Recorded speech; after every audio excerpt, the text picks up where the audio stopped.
новия епизод на подкаста на София Арт Институт се срещаме с една от най-интересните личности на българския и европейския културен небосклон. Аз съм Венета Наинска и съм артистичен директор на София Арт Институт. А до мен е маестро Константин Илиевски, диригент, пианист, композитор, преподавател и много други интересни неща, за които ще си говорим сега. Имам щастието да сме приятели и за това ще си говорим и на ти. Добър ден! Намираме се в ресторант Жарден. Благодарим и за тяхното гостоприемство. И си мисля, че атмосферата тук ще допринесе за един много приятен разговор между нас. Диригент, пианист, композитор, в какъв ред предпочиташ да се подреждат тези твои три професии? Първо, благодаря за поканата. Наистина очаквам един много интересен разговор с теб. Много трудно е да се подредат. Аз бих казал, че пианото, с което бих искал да започна, е моята първа любов и тя никога не се заличава. Тоест, тя е нещо, което ще нося, разбира се, непрестанно и до края на живота си със себе си. Може би най-екстровертната част от моите професионални занимания е дирижирането, с което най-така голяма част от хората може би ме познават.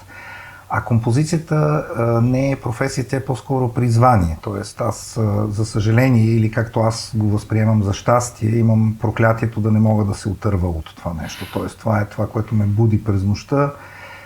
Даже бих казал до много голяма степен това, заради което професионално и лично винаги намирам следваща енергия да продължавам напред и да живея живота си по начина, който го живея. Тоест, има най-различни композитори. Аз съм от тези, които приемат всъщност това нещо като изключително сериозно и важно нещо, което човек носи вътре в себе си. И то е, може би, професионално най-важното. Преди около година присъствахме на много интересна премиера на твое произведение "Сътворението на буквите". Неговата премиера беше в Братислава. Защо точно там? Защо точно сътворение и защо на буквите? Това са трудни въпроси, честно казано. В Братислава, защото аз на доста ранна, всъщност детска бих казал, възраст, заминах за Братислава заедно с родителите си, за да уча първо там дирижиране и пиано. Но по време на това учене всъщност започнах или по-скоро продължих да композирам. Аз не си спомнях, че като дете също съм имал такива опити, за които после ми напомни дядо ми.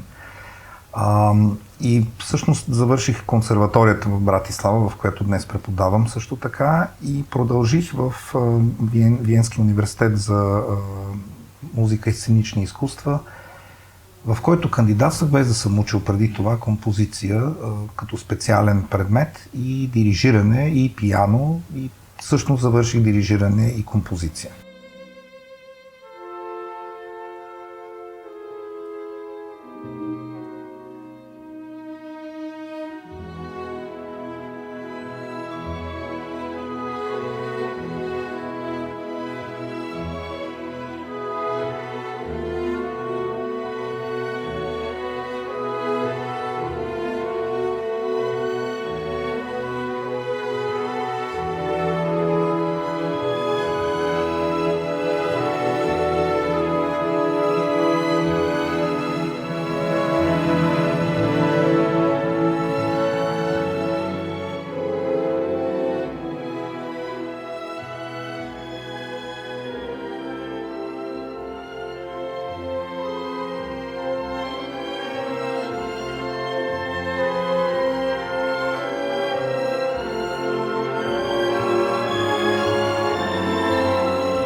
Свързан съм с Словакия и по друг начин. Втората ми съпруга е словачка, т.е. както казват словаците, значи половината ми родина е там.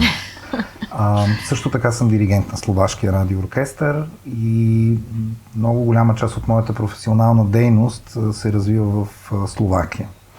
Даже не съм сигурен дали е по-голямата или по-малката в последните години, но много от специално професионалната ми среда като композитор е всъщност точно в Словакия и в Австрия. Бих казал, че в България тя е по-малко, защото там имам създадени контакти още от юношеска възраст и хората очакват моите нови произведения, бих казал така, с интерес.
Това е едно от моите произведения, върху които съм работил най-много дълго време, няколко години, и там се занимавам с една много особена тема.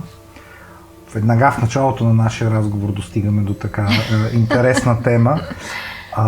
В много от най-мъдрите книги по света се казва, че в началото бе нещо. В нашата християнска философия, разбира се, това е свързано с Словото. Докато други такива книги споменават дори конкретни букви, например буквата Шин при евреите, и всъщност аз се занимавах с представата, разбира се, свързана с Кирил и Методий, на момента, в който тези букви, които те създават, по-скоро са някаква форма на енергия, и всъщност тази енергия на сътворението, което не е само божествена, но всъщност и хората носиме част от тази енергия. Даже бих казал, че голяма част от тази енергия, и много често забравяме, че ние също можем да сътворим нещо, което е от друга гледна точка много логично, защото пак в тази изключително мъдра книга се пише, че хората са създадени по подобие Божие. Тоест, ние не трябва да забравяме това, че можем да творим, и тази всъщност композиция се занимават с точно този момент, въпреки че трае 20 минути, в който всъщност се създават буквите или писмеността, ако така искаме да го кажем в по-широка форма, като сътворението на буквите остава буквално върху буквите, за да няма възможност за мен неправилна или прекалено така интерпретация, която да влага различни смисли и значения в това. За мен е специално, държа да го кажа, абсолютно всички религии, хора и т.н. са абсолютно равни в своето начало, и всъщност се опитвам по този начин да обединя тази идея за това сътворение, което наистина можем да намерим в почти всички религии на тази земя в самото начало. Аз съм го трансформирал в представата за това, че всяка от тези букви е някакъв звук. Тоест, всъщност, ако си го преведа сега на моя език, в началото бе звукът. И поради тази причина в това произведение участва и хор, който не пее с думи, а само вокализно, като това не е възможно всъщност да бъде възприето върху точно кой вокал те се спират, тъй като различните групи въртят тези вокали, създавайки доста особени звуци всъщност. Нали? Както знаеме за формантите, които всъщност ни помагат въобще да произнесеме някакъв вокал, когато ги променяме, между тях възникват едни много особени звукови състояния, бих ги нарекал. И когато това се случва в един хор на няколко различни нива, защото всеки глас всъщност си има своя линия, се създава едно много особено звучене, около което оркестърът единствено го оцветява. По съвсем нормален начин на оркестрация, т.е. там вече има някаква интерпретация, чисто звуково или цветово върху тези елементи всъщност на човешкия глас.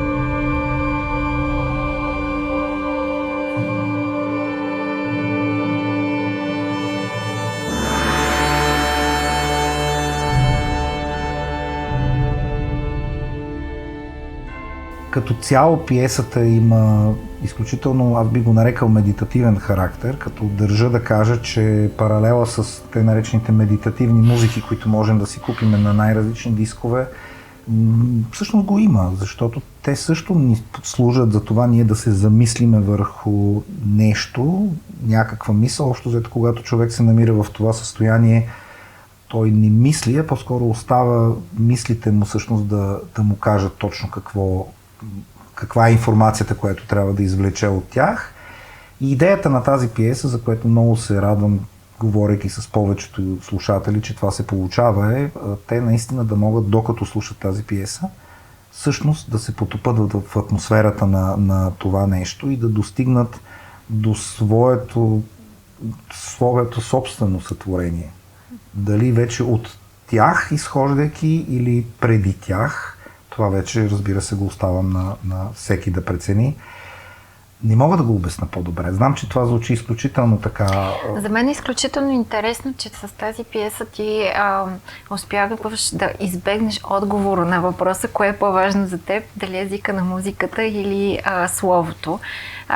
Това е един въпрос, който, разбира се, вълнува хората на изкуството и въобще хората от стотици хиляди години и реално това е един въпрос, който занимава и композиторите, които композират музика по текст, кое е първо, кое е по-важно. И аз няма да ти задавам този въпрос, кой език е по-важен, защото мисля, че именно с това произведение ти успяваш да отговориш по начин, който хем не е еднозначен, хем е нов. Отговаряш без да даваш конкретен отговор. Музикантите, които ни гледат, много добре знаят това, но разбира се да кажем, че ти си главен диригент на Българското национално радио и в този смисъл ще чуем ли сътворението на буквите в България? Много се надявам да го чуеме. За мен това би било огромна чест, защото много бих искал българската публика да се занимае с него. Но точно както ти си забелязала на премиерата в Словакия, аз избягвам да дирижирам своята собствена музика, защото смятам, че това не е най-правилният подход, още повече в ситуацията на главен диригент. Някак си човек да продава собствената си стока винаги е малко особено. Разбира се, ако музикантите от Симфоничния оркестър на Българското национално радио, хора и т.н. в голяма степен имат желанието да изпълнят това произведение, аз няма да съм против, това е съвсем ясно, но по всяка вероятност ще потърся колега, който да издирижира това произведение. Има и една особена така моя представа за нещата. Често, когато споделям на близки хора, те дори се обръщат към мене с ти каква представа имаш за себе си, едва ли не какъв грандоман си ти, да когато аз опитвам да обясна, че моите партитури са изготвени така, че наистина човек, който ги вземе в ръцете си, мене ме няма, а може би съм мъртъв няколко века, би могъл да ги изпълни по начина, който аз си представям, че трябва да се изпълнят. Само ще дам пример с някои художници от Ренесанса и Средновековието, които специално са държали да рисуват на най-качественият материал за платна. Единствено техните картини до днес познаваме. Всички други са заличени от времето, а разликата в качеството на платното не е била чак толкова голяма. Това, което, например, можем да купим в днешно време, по всяка вероятност в следващия век няма да съществува със същите цветове. За съжаление. Художниците знаят много добре за какво говоря. И това е някакси начин, по който човек възприема професията и работата си. Все пак, човек, за да твори музика сериозно, наистина и да се занимава и с такива теми, все пак трябва да вярва в това, че това има някаква стойност и че ще има за следващите генерации. Аз не мисля, че това е в никаква степен грандоманска идея, по-скоро това е, бих казал, професионално сериозно гледане върху професията си. И това, разбира се, обяснява причината, поради която аз не предпочитам да дирижирам своите собствени произведения, а предпочитам да видя какъв ще е резултата, когато един чужд човек, имам предвид за произведението ми, се занимае с него. Тогава веднага ще разбера, тук това не съм го достатъчно ясно обособил, защото той го разбира не както е моята представа. Освен това, разбира се, има и поле за интерпретация, в която аз мога да разбера пък чисто индивидуално другите хора как възприемат моята музика. Наистина си мисля, че това е един много важен факт. Много важен фактор. С възникването всъщност на диригентската професия този фактор става все по-важен. Има доста композитори в 20 век, които са били много добри диригенти и са били на границата да навредят сериозно на изключително шедьовърните си пиеси. Не говоря само за Игор Стравински, разбира се. Да. Веднага човек може да направи паралел с професията на родителя, ако мога така да се изразя. И всъщност точно този баланс, до каква степен да се намесиш в живота на децата си, до каква степен да си фактор и до каква и дали можеш да се умееш да усетиш момента, в който трябва да се отдръпнеш и с това реално да допринесеш много повече, отколкото ако се намесиш. Като те слушам да говориш за твоите композиции, ми звучиш тъкмо така, като един родител, който говори за детето си. Ти преди време си ми споделял, че чувстваш, че твоята мисия в живота е да напишеш едно конкретно произведение на конкретна музика, за която си създаден да се твориш. Усещаш ли, че сътворението на буквите е крачка в правилната посока? Първо искам да направя една скоба. Ние двамата сме родители на прекрасни млади хора, точно в една изключително чувствителна възраст. Наистина си много права. Това е много близко до възпитанието или до това по какъв начин човек се отнася към своите деца. Като за мен най-важното е, специално във възпитанието, когато детето е в проблем, дали в главата му ще се появи мисълта, ще се обада на татко да попитам или на мама.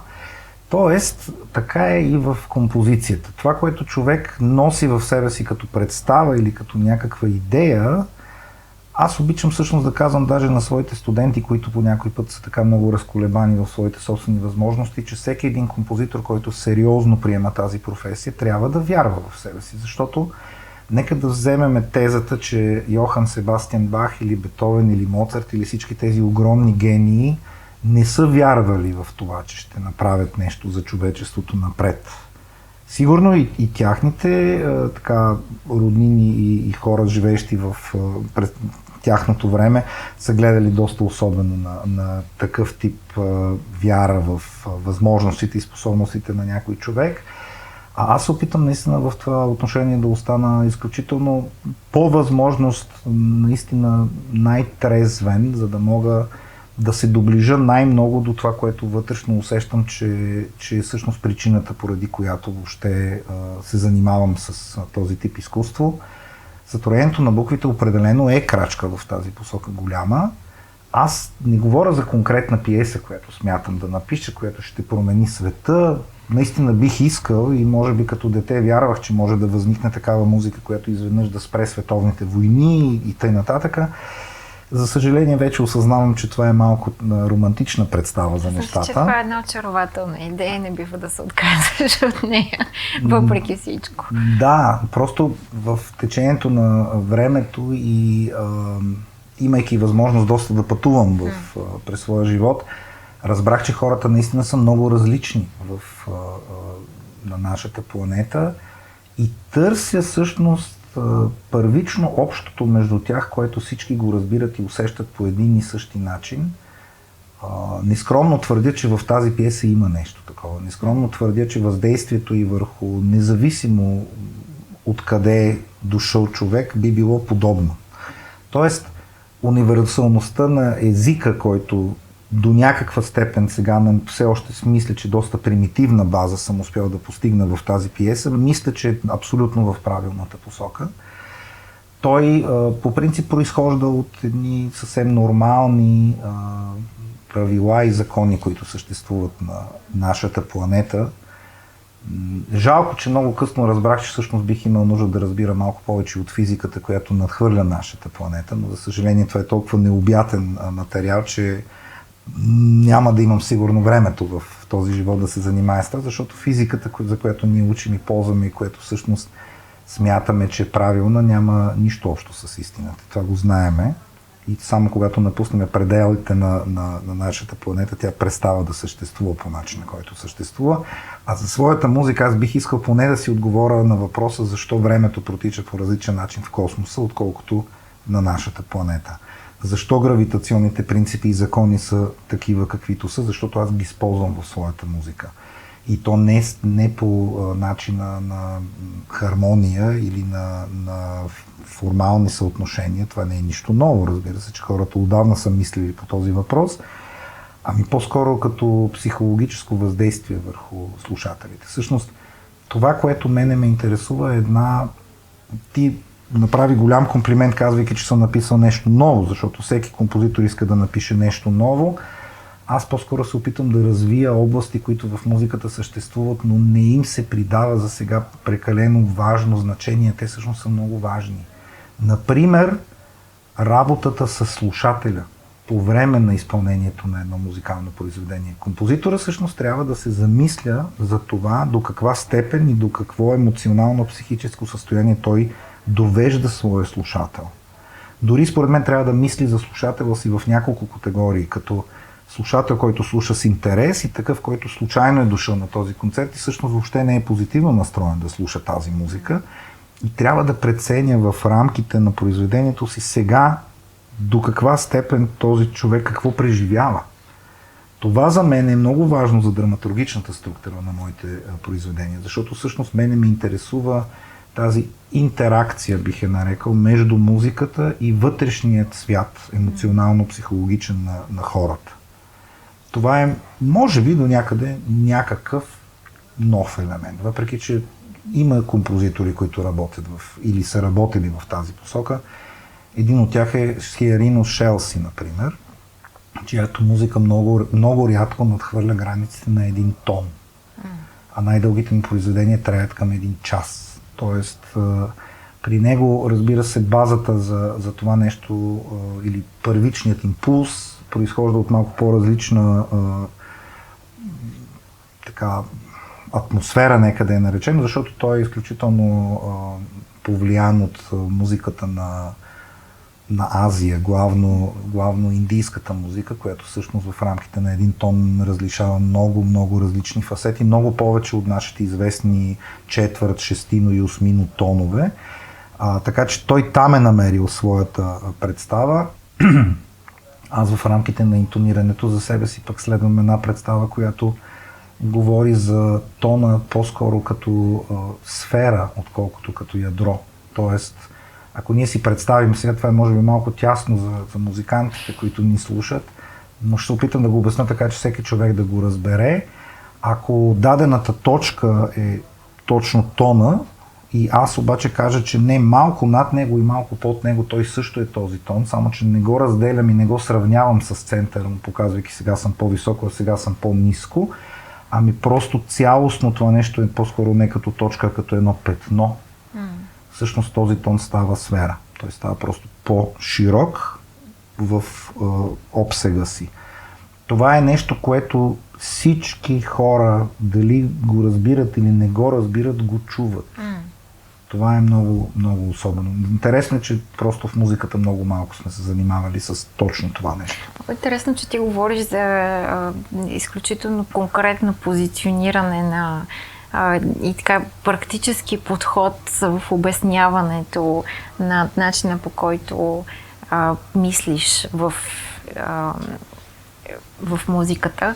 Има една теория сред изпълнителите е доста популярна, че всъщност музиката вече съществува някъде в пространството и ти като един пътник на влак в движение, скачаш в нея, ако целиш подходящия момент, твоето изпълнение ще бъде качествено, на място, чуто добре. Какво мислиш за такъв тип теории и когато преподаваш, тук е момента да споменем, че всъщност ти си преподавател в две музикални академии, в консерваторията в Братислава и Академията за музика и сценични изкуства в Виена. Опитваш ли се да бъдеш така практически полезен на твоите студенти или по-скоро се опитваш да отвориш тяхното съзнание и по-скоро да им задаваш въпроси и те да търсят отговорите сами? Пак, това са доста и сложни въпроси. Първо ще кажа нещо малко спекулативно. Аз напълно съм съгласен с теорията и тя въобще не изключва всъщност моят поглед за нещата, че музиката съществува, така да се каже, в пространството и нашата роля единствено е да се включиме към нея, нека така да го кажем. Просто за какво пространство говорим? Това е въпрос. Преди години излезе един филм, не знам дали мога да кажа името му, Интерстелър, който изключително много размести възприятието на хората. Дори когато човек го гледа този филм, трябва да кажа, че излиза от киното с много особени, много смесени чувства и всъщност няма човек, който може да каже аз го разбрах този филм. Нали? Малко по-различна е ситуацията, отколкото с Стенли Кюбрик Одисеята му, защото тя е доста по-просто всъщност възприятие на абсолютно същите неща.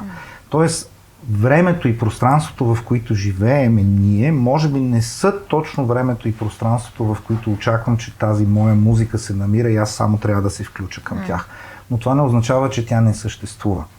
Слава Богу, живееме в времена, в които науката и физиката, защото аз вярвам в науката, минават границите на тази суха материя и не само вече ни изключват съществуването на абсолютни величини от тип Господ и т.н., а напротив започват да потвърждават, че всъщност точно научно има обяснение за тези неща.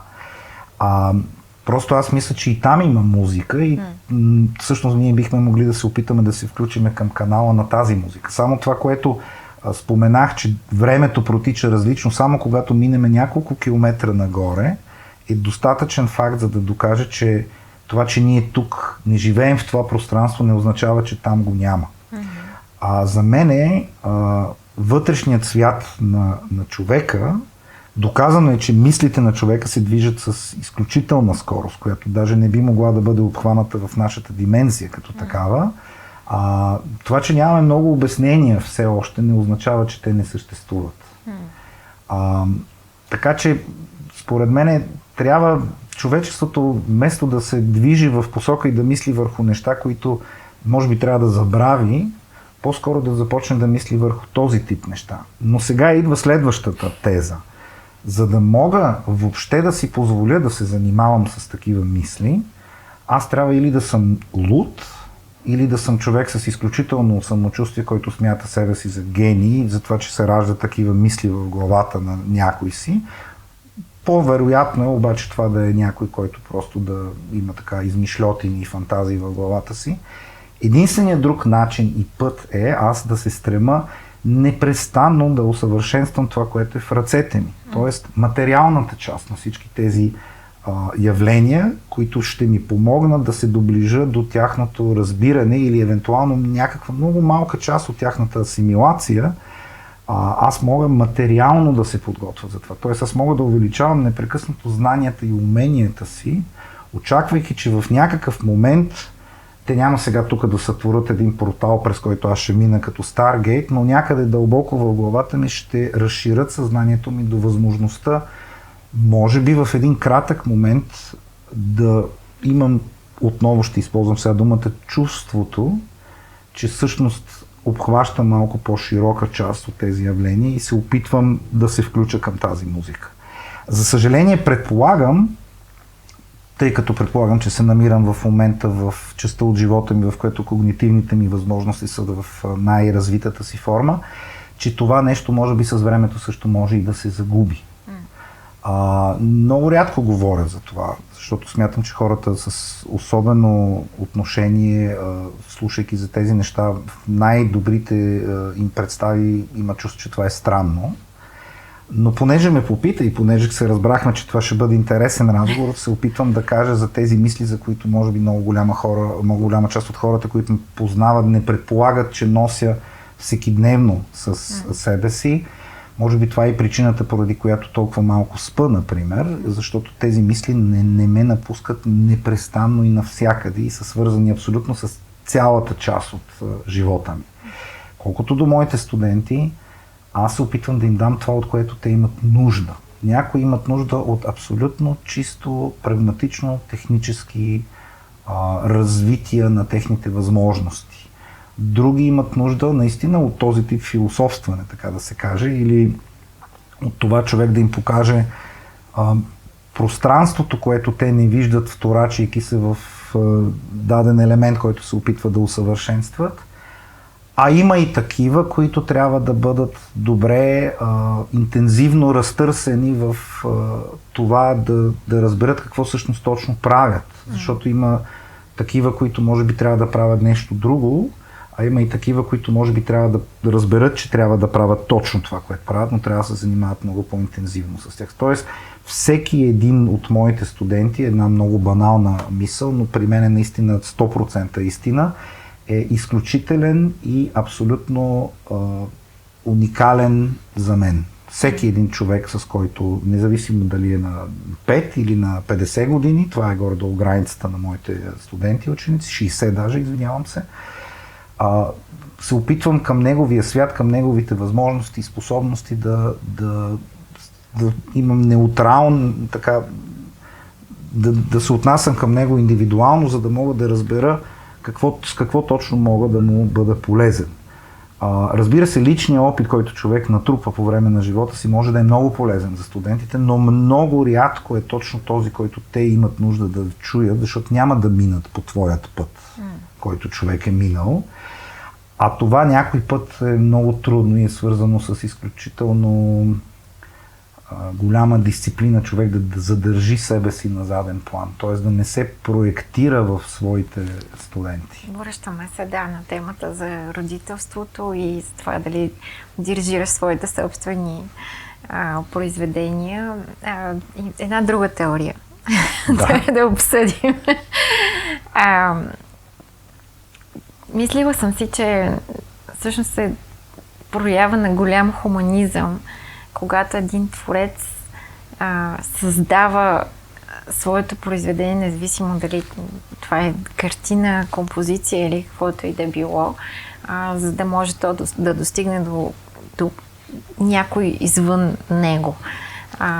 Защото, поправи ме ако греша, но де-факто музиката, която създаваш, тя е създадена в твоя ум.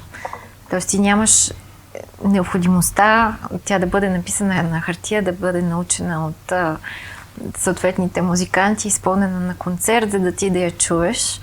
Ти вече си я чул и преди това и ми се струва, че ти потвърждаваш тази теза, именно казвайки, че мислиш за твоите слушатели, когато композираш и съответно мислиш за нуждите на твоите студенти, когато им преподаваш.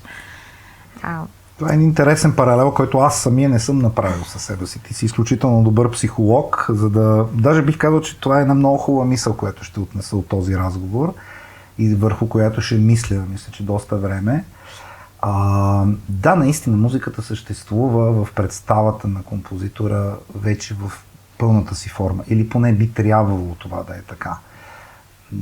Сега първо да отворя една така скоба, нещо с което може би много колеги няма да се съгласат. И въпреки това, когато Микеланджело създаде своето произведение и го види, ако нещо не му харесва, той ще го поправи. Това реално ми беше въпроса. Дали ти е необходимо да създаваш самото произведение, за да се развиваш? Тоест резултата действа ли като твой учител? Със сигурност. Бих казал, че всеки резултат действа като мой учител. Това е, може би, голямото противоречие, което вътре в себе си аз не усещам като противоречие, но много трудно обикновено го обяснявам дори в личния си живот. При мен две контрерни тези биха могли да бъдат част от едно цяло, без да се самоизключват. Аз за това не ти зададах въпроса. Кой език е по-важен за тебе, защото усещам, че имаш отговор, който... За мен това е един език с няколко негови, даже не бих казал разновидности, може би фасети е най-близката дума. Тоест, странно е човек да живее нищо не изключвайки и нищо не потвърждавайки на 100%, но това е моят начин на възприятие за света. Аз преди време написах една книга, която се издаде в Германия, която всъщност носи точно името композитора като интерпретатор на своето световъзприятие. Тоест, както когато един инструменталист преживее нещо хубаво или нещо лошо. Обикновено, когато е нещо лошо, публиката знае за това и на следващият му рецитал или концерт си говорят то Горкиев, не чувате ли сега как свири, с какви емоции и т.н. Всъщност композитора прави същото. Композитора възприема света, но вместо да го преработи в интерпретацията на чужди произведения, той го преработва в своята интерпретация за погледа си върху света, което са неговите музикални произведения. Не само композитора. Май така работят всички хора, които създават, може би дори не само изкуство, аз съм убеден, че и учените от тяхният най-висш ранг също са хора на изкуството. Не работи ли така всички хора, които изобщо съществуват? Защото всъщност дори в общуването си ти претворяваш твоите възприятия за света. И в този смисъл, мисля, че Платон беше казал, че реално за да си добър човек, трябва да са ти се случили добри неща. И фактически, ако отнесеме този разговор не само за света на изкуството, ами въобще в по-широк обществен смисъл,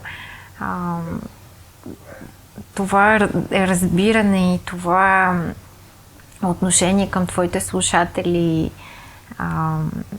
студенти и така нататък, не е ли това разбиране, което трябва да имаме изобщо за всички хора, защото в крайна сметка всеки има причините, поради които се държи по един или друг начин.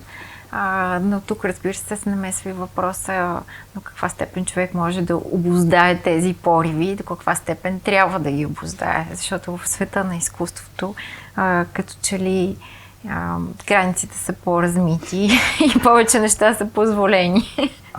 Това са много сложни въпроси, между другото, и поне върху 3 от тях мисля, че няма да намериме отговор, който да е 100% или абсолютен, но всъщност, според мен е точно както баналната мисъл, че пътя е целта, така си мисля, че и това човек да мисли върху тези неща е много важно или всъщност може би наистина най-важното, защото той няма да намери финален отговор, а всъщност ако намери отговор, това ще е много тъжно.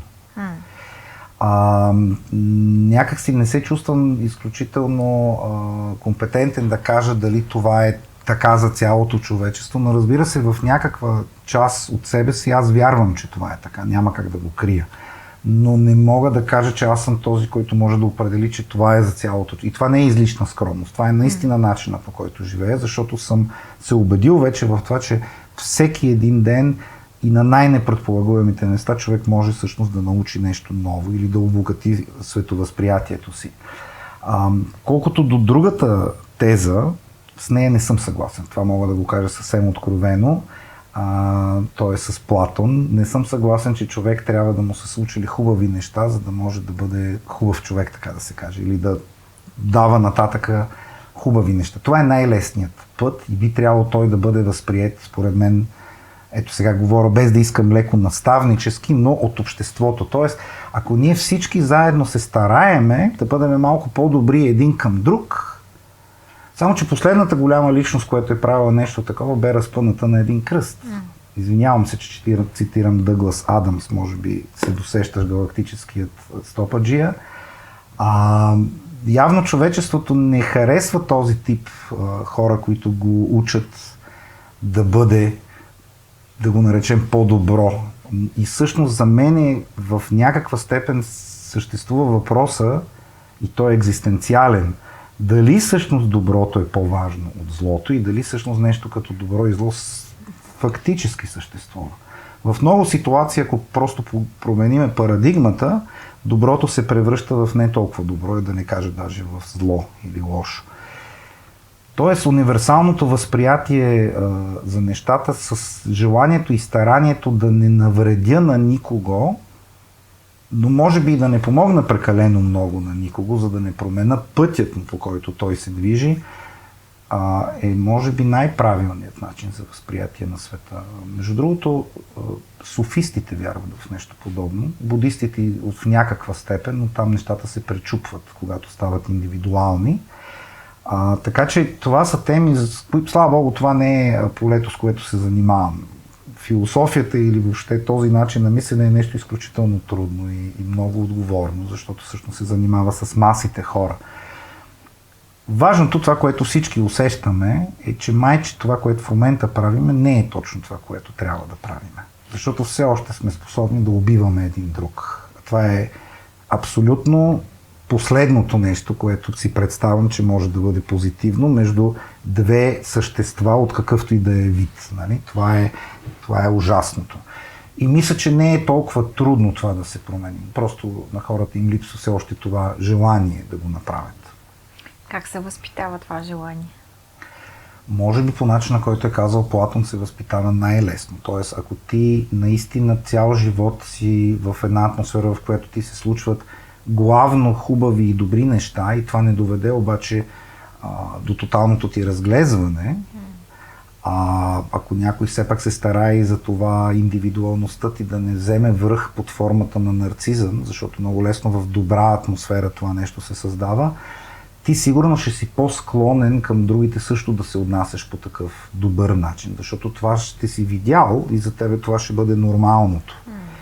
Но казах, че не съм съвсем съгласен с теорията, че това е единственият начин. Напротив, аз вярвам в това, че всеки човек вътрешно в себе си усеща някаква, сега ще си позволя да я нарека енергия, и във всички случаи, и във всички ситуации трябва да следва тази енергия. Дори когато това е изключително недобре за него самият, в материалното изражение на това нещо, той е длъжен да го прави, защото иначе ще бъде много по-нещастен по-късно, но това няма как да го избегне. Тоест, това, което чувстваме вътрешно, нека да го наречем нашия вътрешен глас, а много религии го наричат нашата душа, която ние усещаме, е това нещо, което трябва да следваме. Няма как да се излъжеш самият себе си, ако си в нормално психическо състояние. Просто няма как. Човек много добре знае дали сега направих нещо добро или направих нещо лошо. Също си мисля, че самобичуването и самонаказването не е правилният път. Това е другата граница. Нали? Сега направих нещо лошо, сега ще се накажа. Не. Много по-трудно е всъщност човек да възприеме. Сега направих нещо лошо, направи го. Ще опитам другия път да не го направя. Но точно както ти каза, в изкуството по някой път ние имаме нужда да надминаваме, да преминаваме през тези граници, защото после трябва да имаме нещо, което да кажем чрез това изкуство на хората. Ако ние нямаме какво да им кажем, ние сме всъщност изключително скучни личности и няма никаква причина да занимаваме останалите със себе си. Да. Преди години Александрина Пендачанска написа в своя, мисля, че първи роман, каза се Декапо. Аз бях много впечатлена от начина, по който започваше. Именно тя в него говореше в много голяма степен за отношенията с своята вече покойна майка и факта, че е трябвало да се научи да я приема, да спре да се бори с нея. Какви са нещата, които си се научил да приемаш и какви са нещата, с които все още се бориш? Мисля, че почти всеки човек има в така най-близкото си обкръжение семейно такива моменти. Общо взето стремежа ми, аз го споменах по-рано в нашия разговор, е да се науча да приемам наистина и абсолютно всичко. Най-голямият страх, който имам в тази посока, е от самият страх. Пак ще кажа, за съжаление, наистина го възприемам като за съжаление. Съм човек, който не е надарен с най-различни типове страхове, защото те по принцип те предпазват от много неща, от наивност, от грешки, от даже много важни неща, а в моят характер липсва голяма част от тях. Разбира се, както всеки човек, имам инстинкт за самосъхранение, но той също не е съвсем читав, нека така да го кажа. Няколко пъти съм минавал границата, без да го осъзнавам в този момент. Но това, с което някак си се опитвам да свикна, е, че мога да променя някои неща, но това не означава, че ще ги направя по-добри. Това, че някои процеси в момента гният, така да се каже, не означава, че те умират. Това, че някакви бомби избухват, не означава, че те унищожават ситуацията. Опитвам се, много ми е трудно, но бих казал, че с така напредване на възрастта успявам повече да разбера, че катаклизмичните състояния на развитието на нещата по някой път водят не еволюционно, а революционно до следващо развитие. И че ние, бидейки част от тези процеси, по някой път не трябва да им пречим. Винаги бих се опитал да не остава нещата да достигнат до такъв момент, но ако те достигнат до такъв момент, мисля, че е добре да бъде оставен този момент наистина да се случи, човек да го преживее, да намери силата да го преживее, за да може след това да извлече някакси поуките и ползите от това нещо, за да може да се развие на едно последващо ниво. Иначе той, ако непрекъснато се страхува и това нещо даже се случи като комплекс в един момент и той предварително вече се страхува от ситуации, които още не са възникнали, няма развитие. По някой път да ти се случи нещо много страшно, дано да не е здравословно, защото там има и непоправими фактори, разбира се, може би е най-бързият начин, за да може да преминеш, така да се каже, в следващата стъпка. Но когато човек се намира в тези ситуации, аз за съжаление се намирам доста често в тях, не ги осъзнава. И аз лично емоционално много трудно се справям със себе си. Даже бих казал, че за много неща водя всекидневен бой сам с себе си. В повечето случаи успявам да се победя, но има, разбира се, и моменти, в които всеки е много слаб и няма възможността да намери мотивация и енергия да го направи в момента. В такива ситуации пък си мисля, че трябва да намери и време да изключи факторът на стреса и на дисциплината, която при мен е един много висок фактор, и да изключи за момент. Бидейки дори за един много кратък момент. Дори ние заедно сме преживявали такъв момент. Даже мога да спомена с нашия оператор, който е зад камерата, Ясен. Няма никога да забравя, когато наистина се чувствах много зле. Един ден от най-различни проблеми, от професионално, лично естество и така. И вие ме качихте на един връх много близко до София. На мен това ми изглеждаше като тоталната загуба на време. Аз даже нямах обувки. Помните ли с какви обувки се качих? Помни много ясно, да. Това, което направих тогава, на мене ми помогна за месеци напред. Благодаря ви още веднъж за това. Тоест, беше някакси точно катаклизмата, която ми помогна да отключа или да филтрирам много негативната енергия, която бях набрал. Аз много се интересувам от темата за лидерството и даже малко смешно, защото когато учих в Guildhall имаше също такава програма Leadership и аз на моите там 20 и няколко години абсолютно не разбирах какъв е смисъл от това нещо и какво правят тия хора и какви са тия безмислици. Но разбира се, ти бидейки диригент не само на Българското национално радиосимфоничния оркестър, но и на радиооркестъра в Братислава, безспорно ти се налага да мислиш по въпроса за лидерството и ежедневно да работиш по тези теми. Но това, което си мислех, докато разказваше за тези моменти на промяна, е, че като че ли добрият лидер най-бързо може да усети кои са тези битки, в които трябва да влезеш и кои са тези промени, които са неминуеми и трябва да бъдат оставени да се случат.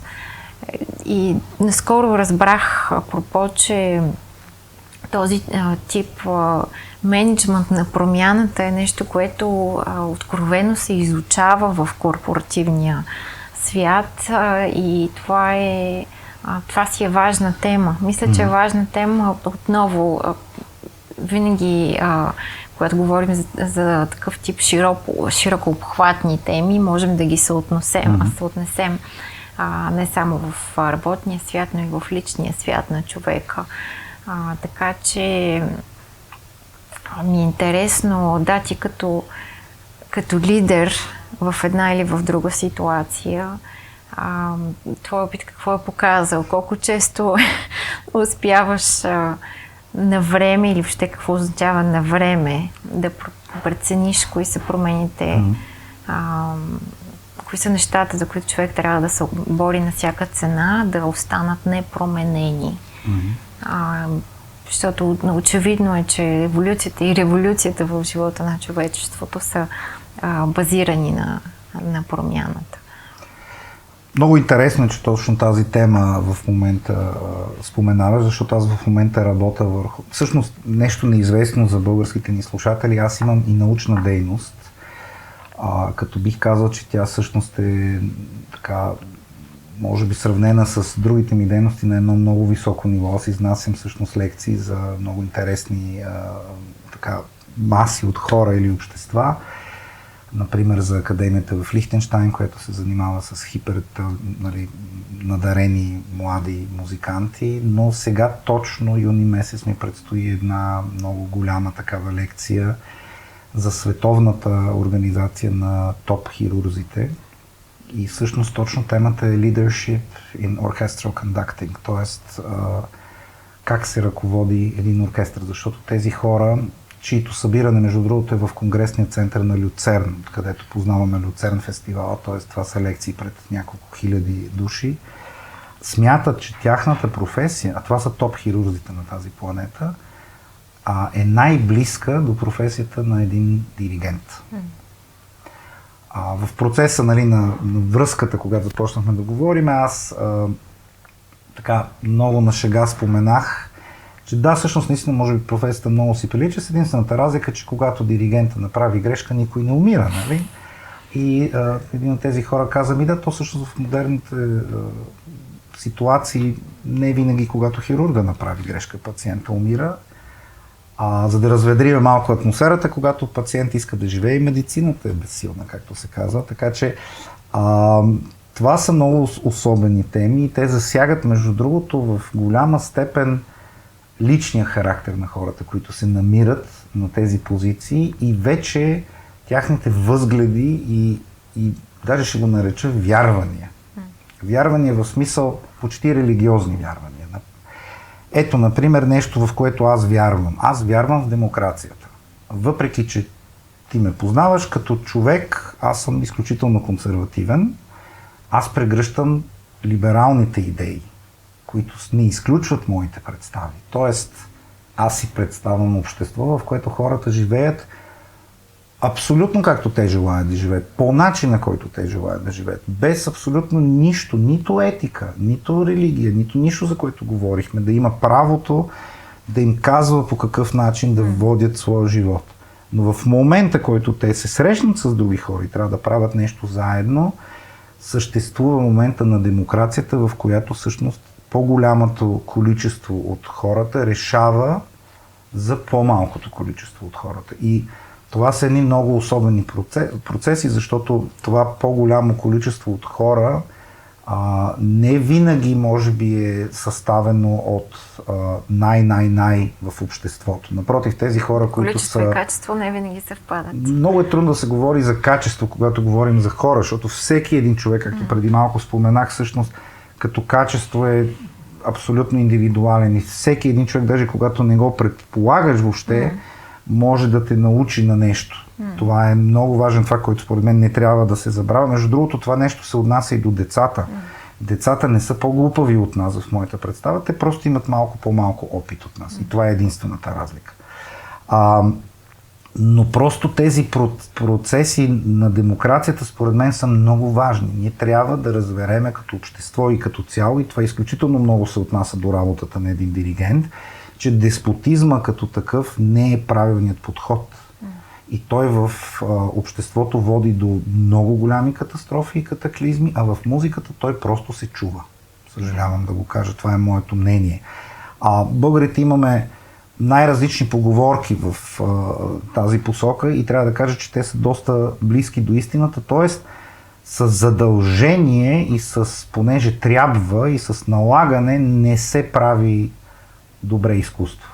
Наистина. Това може да го прави един човек индивидуално сам със себе си. Говорих за дисциплината преди малко. Човек трябва да има тази дисциплина, да се занимава с това като започне да боли и доста след това. Нека така малко хумористично да го кажа.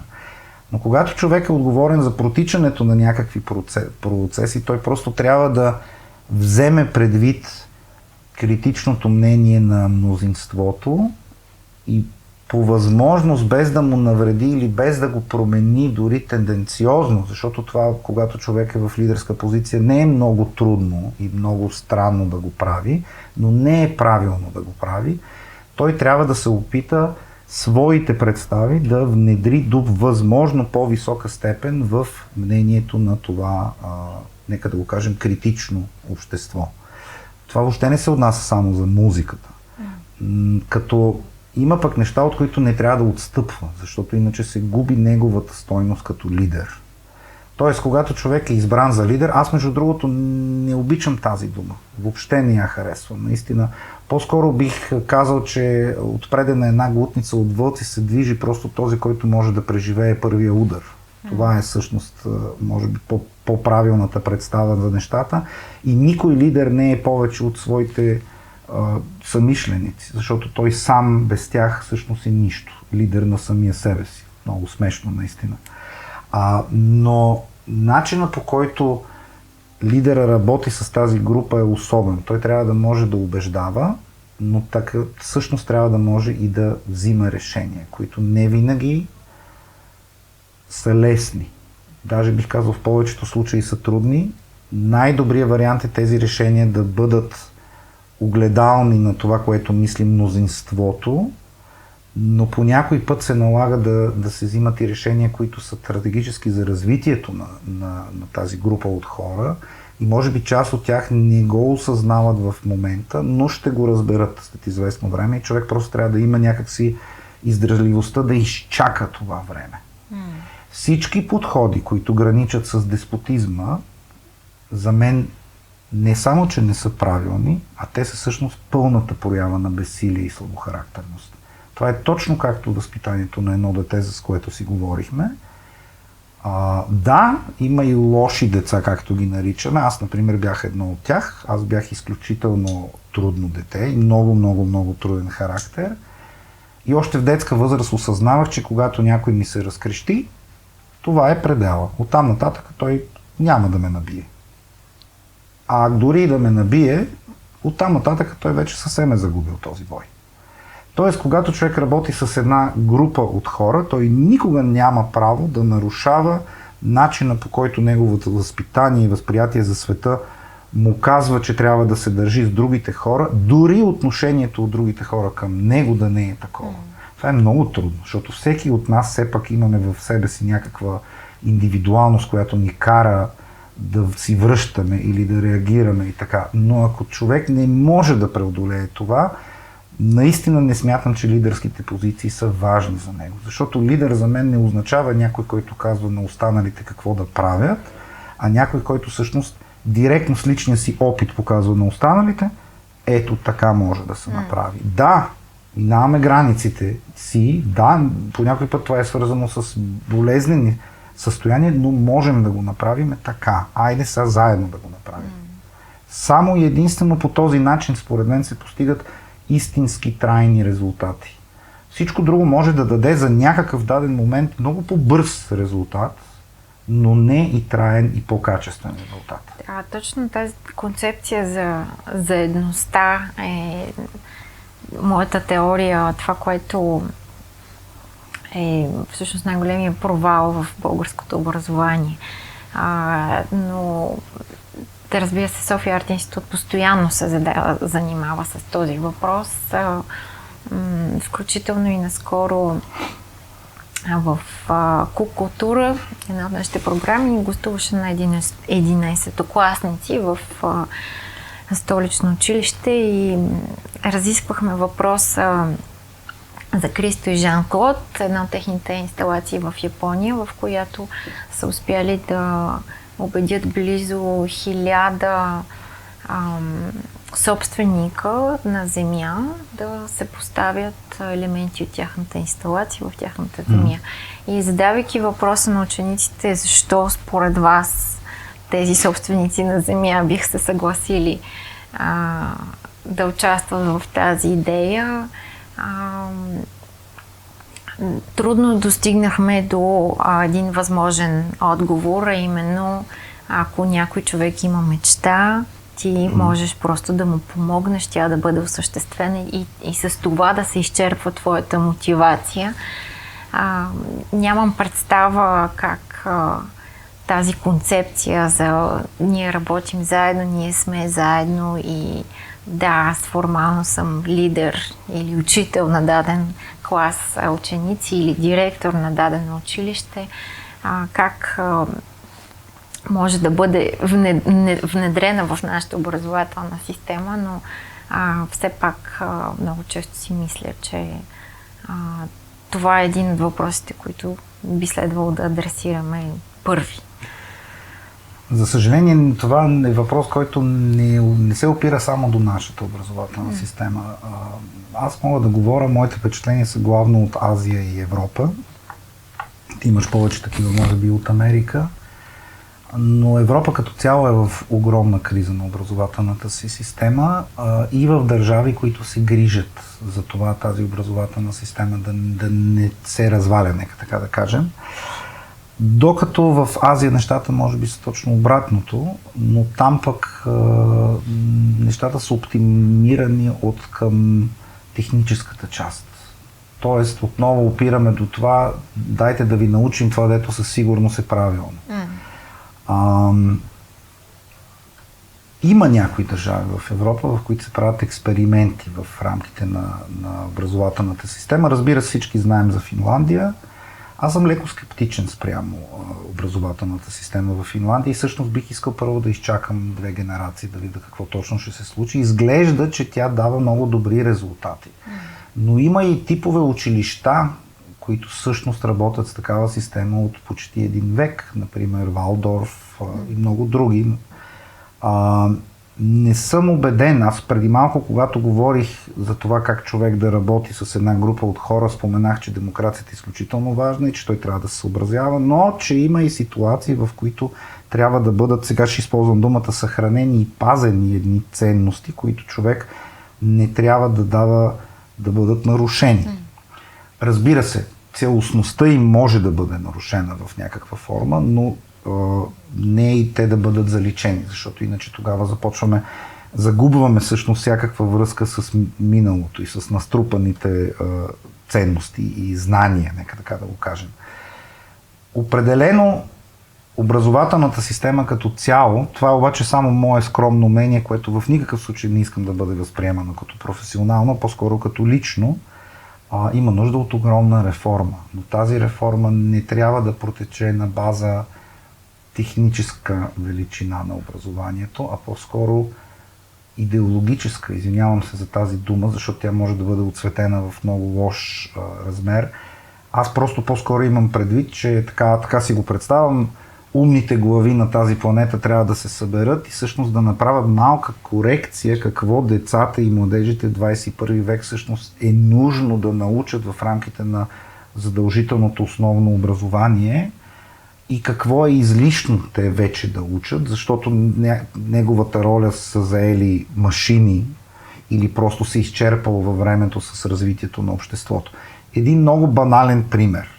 Всички, които имаме матура по математика, знаеме да правим корени, косинус и синус и всякакви уравнения, функции и т.н.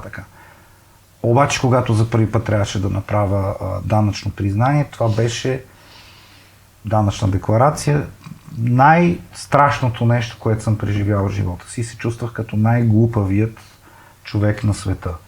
Аз не разбирам защо всъщност децата в училище не трябва да научат това.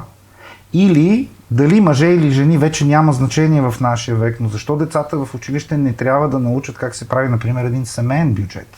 Нещо, което в днешно време започва да става една много голяма тема, защото парите на никого не достигат. Абсолютно независимо на кое ниво човек всъщност живее, трябва да знае как да борави с тях и трябва да знае как едва ли 90% от тези деца някой път ще правят функции с две неизвестни. Нали? В смисъл, може би, ако смятат да построят някаква сграда и да използват два различни материала, за които още не знаят какви точно ще са, но това едва ли ще бъде някой музикант или някой, нали, както и да е. Това е нещо, което просто трябва като цяло да бъде променено. Според мен, освен това, стойността на, пак ще кажа, на изкуството, но това може би ще го каже всеки човек на изкуството, е много ниска в модерното образование. Дори в училищата по изкуство. Дори качеството, което се постига, не е достатъчно реално. Нека така да го кажем. Неща, които с много високо качество биват подминавани като абсолютно неважни, а някакви шаблонни величини се смятат за задължителни, които всеки трябва да постигне. Имаме, например, хора, които ги постигат много лесно, но всъщност нямат подкритие зад това нещо. Това е много труден момент. Аз даже не мога да си представя как може да се случи такава еволюция, защото революция в тази посока няма как да се случи в целосветовен план. Ето, в Китай, например, в началното обучение на децата вече е внедрено изцяло обучаването на всеки един предмет в училище с помощта на AI. Тоест, вместо те да казват, AI, как сега ще пишат дипломни работи, като те ще напише AI, ние как ще го контролираме, те казват, така ще бъде. Значи по-добре да се научим как да го използваме възможно най-добре. Неприятното е, че всички хора, които сме преподаватели, имаме един арсенал от наши предварително подготвени материали, които с времето са доказали качеството и стойността си и бихме искали, ако може така, до края на живота ни те да съществуват, че даже ако може да ги предадем и на следващата генерация и те да ги ползват. Да, някои такива неща наистина съществуват. Например, нотната книжка на Ана Магдалена Бах винаги ще бъде актуална, нека така да кажем, което е написал за нея самият Бах. Но други просто неща се променят едва ли не на 10 години.